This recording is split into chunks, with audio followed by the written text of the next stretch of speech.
Government ramps up sale of 5 kg LPG cylinders, assures no fuel shortage. Government has stepped up sale of small 5 kg LPG cylinders, which is available across the counter at LPG distributorships on showing valid ID proofs.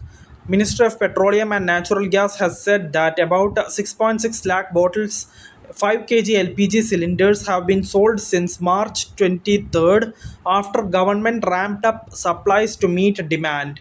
Unlike the subsidized domestic 14.2 kg cylinders, 5 kg cylinders are priced at market rates and do not require any address proof for procurement from a nearby LPG distributorship.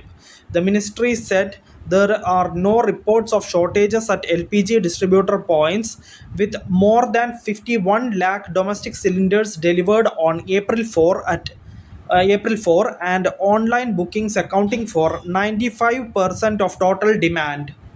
Government has said that it is taking comprehensive measures to ensure uninterrupted fuel supply, safeguard maritime operations, and assist Indian nationals amid the evolving situation in West Asia. Ministry of Petroleum Natural Gas emphasized that there is no shortage of petrol, diesel, or LPG in the country and urged citizens to avoid panic buying.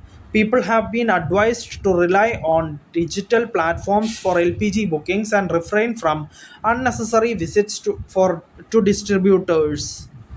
Government has also accelerated the expansion of piped natural gas (PNG) connections with around 3.6 lakh households already connected and over 3.9 lakh new registrations recorded since March.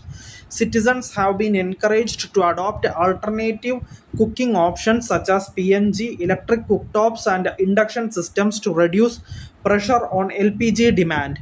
On the supply side, refineries are operating at high capacity with adequate crude reserves, and domestic LPG production has been ramped up. Additional kerosene allocations have also been made to states to support essential needs. Authorities highlighted strict monitoring and enforcement measures to curb hoarding and black marketing. More than 50,000 LPG cylinders have been seized since March, over 1,400 show-cause notices issued, and 36 distributorships suspended for violations. States and union territories have been directed to conduct daily inspections, issue regular advisories, and counter misinformation through coordinated communication. Thank you for listening. Thank you for watching. Thank you, everyone. Bye.